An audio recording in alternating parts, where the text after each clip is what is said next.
ራችን ቆዩ ተመልካቾች በሀገር ውስጥ መረጃዎች ነው የምንጀምረው። የኢትዮጵያ ዋንጫ የሩብ ፍጻሜ ጨዋታዎች ዛሬም ቀጥለው ይደረጋሉ። ኢትዮጵያ መድን ወደ ግማሽ ፍጻሜው ደርሷል። የመጨረሻው የግማሽ ፍጻሜ ጨዋታም ዛሬ ይደረጋል። ትላንት ቤንች ማጂ ቡናን የገጠመው ኢትዮጵያ መድን 2-0 አሸንፎ ወደ ቀጣዩ ዙር አልፏል። ሁለቱም የመድን ግቦች በመጀመሪያ የጨዋታ አጋማሽ የተቆጠሩ ሲሆን ሳሙኤል ሳሊሶና የጨዋታው ኮከብ የተባለው ቤንጃሚን ኮቴ ግቦቹን አስቆጥሯል። በዚህ መሰረት በግማሽ ፍጻሜው የሚገናኙት ቡድኖች በሙሉ የኢትዮጵያ ፕሪሚየር ሊግ ተሳታፊ ክለቦች ሆኗል። ቤንች ማጂ ቡናና ቦዲቲ ከተማ በኢትዮጵያ ዋንጫ ከከፍተኛ ሊጉ ጉዟቸው እስከ ሩብ ፍጻሜ ሆኗል። ዛሬ የመጨረሻው የሩብ ፍጻሜ ጨዋታ ሲደረግ 9 ሰዓት ላይ በአዲስ አበባ ስታዲየም ነገሌ አርሲና ሲዳማ ቡና ይገናኛሉ። በፕሪሚየር ሊጉ የደረጃ ሰንጠረዥ አንደኛና ሶስተኛ ላይ የሚገኙት ሁለቱ ክለቦች አንዳቸውን በኢትዮጵያ ዋንጫ ግማሽ ፍጻሜ ላይ የምናገኛቸው ይሆናል። እስካሁን በመቀሌ ሰባ እንደርታ፣ ወልዋሎ ዓዲግራት ዩኒቨርሲቲና ኢትዮጵያ መድን ግማሽ ፍጻሜ ላይ ይገኛሉ።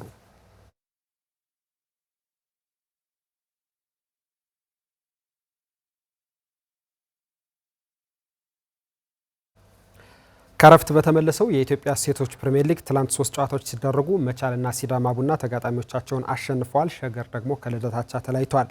ሲዳማ ቡና ከሐዋሳ ከተማ ጋር የተገናኙበት የደርቢ ጨዋታም ሲዳማ ቡና 3-1 አሸንፏል።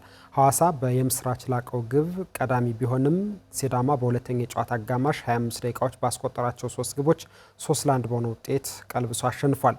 ብዙአየሁ አበራ፣ ቢታንያ አስፈሪና ምትኬ ብርሃኑ ግቦቹን አስገኝተዋል። ሲዳማ ነጥቡን 30 አድርሶ በነበረበት 7ኛ ደረጃ ላይ ሲቆይ ሐዋሳ ከተማ በ43 ነጥብ 4ኛ ደረጃ ላይ ይገኛል። መቻል አዳማ ከተማን በትንቢት ሳሙኤልና ቱሪስት ለማ ግቦች ሲያሸንፍ በ48 ነጥብ 3ኛ ደረጃ ላይ እንዲቀመጥ አስችሎታል። ዛሬ 2 ጨዋታዎች ሲደረጉ ባህር ዳር ከነማ ከመሪው ከኢትዮጵያ ንግድ ባንክ ጋር ከደቂቃዎች በኋላ 7 ሰዓት ላይ ይገናኛሉ። መሪው ንግድ ባንክ መሪነቱን ለማስጠበቅ ሲጫወት፣ ባህር ዳር ከነማ ደግሞ ከወራጅ ስጋቱ ይበልጥ ለመራቅ ይፋለማል። 9 ሰዓት ላይ አርባ ምንጭ ከተማ ኢትዮ ኤሌክትሪክን ይገጥማል። ሊጉን ኢትዮጵያ ንግድ ባንክና ኢትዮ ኤሌክትሪክ በኩል 54 ነጥቦች በግብ ክፍያ ተበላልጠው ይመሩታል። ክለቦች የተለየ የማጭበርበር ስልትን በመከተላቸው ምክንያት የፋይናንስ አስተዳደር መመሪያውን ለማስከበር ፈተና መሆኑን የኢትዮጵያ ፕሪሚየር ሊግ አክሲዮን ማህበር የቦርድ ሰብሳቢ 100 አለቃ ፈቃደ ማሞ ተናገሩ። የኢትዮጵያ እግር ኳስ ከፍተኛ የፋይናንስ ቁጥጥር እንደሚያስፈልገውም ቦርድ ሰብሳቢው ገልጸዋል። ባዘው መኮንን ተጨማሪ አለው። የኢትዮጵያ ፕሪሚየር ሊግ አክሲዮን ማህበር በ2012 ዓ.ም ምስረታውን ካደረገ በኋላ ክለቦች ከፌዴሬሽኑ ጥላ ወጥተው ራሳቸውን በራሳቸው እያስተዳደሩ ይገኛል። የሊጉ አክሲዮን ማህበር ምስረታ በብዙ ጥረትና ዓመታትን ከፈጀ ልፋት በኋላ የተገኘ መሆኑንም የአክሲዮን ማህበሩ የቦርድ ሰብሳቢ 100 አለቃ ፈቃደ ማሞ ያስታውሳሉ። ለ15 ዓመት ያህል ታግለናል። ያው መጨረሻ ላይ ግን የመጣው ችግር ምንድን ነው? እጅግ በጣም ከባድ ችግር መጣ።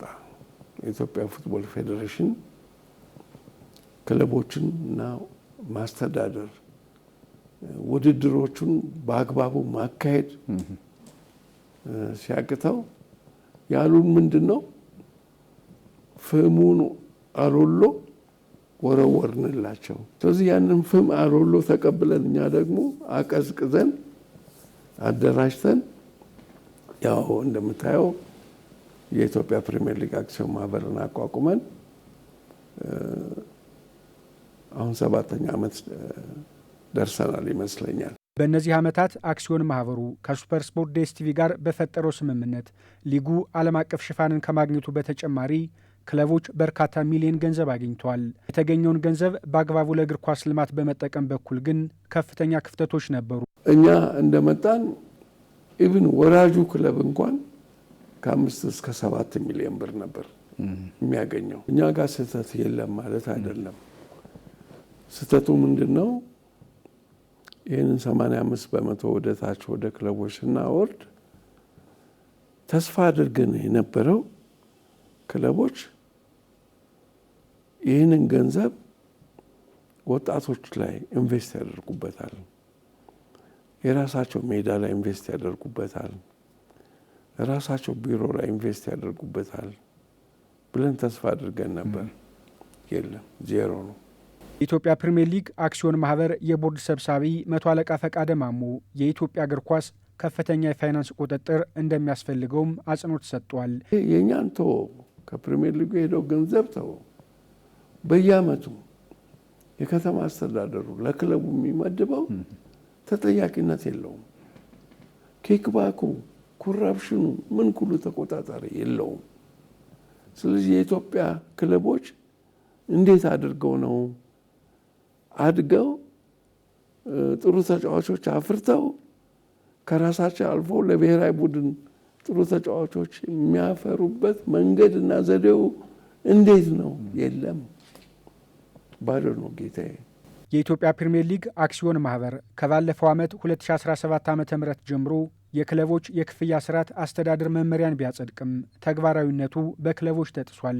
መቶ አለቃ ፈቃደ ማሞ ዛሬም ክለቦች የተለየ የማጭበርበር ዘዴን በመከተላቸው ለቁጥጥር አስቸጋሪ መሆኑን ገልጸዋል። ሌቦቹ ነቁ።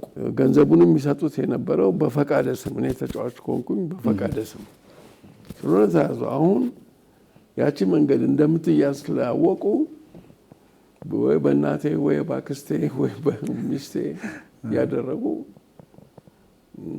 በገንዘብ በወርቅ በመኪና በምን በተለያየ መልኩ ነው ይሰጣል እየተባለ እኛ ጋር የሚመጣው መረጃ እና ሁኔታዎችን ይበልጥ አስቸጋሪ አድርገውታል።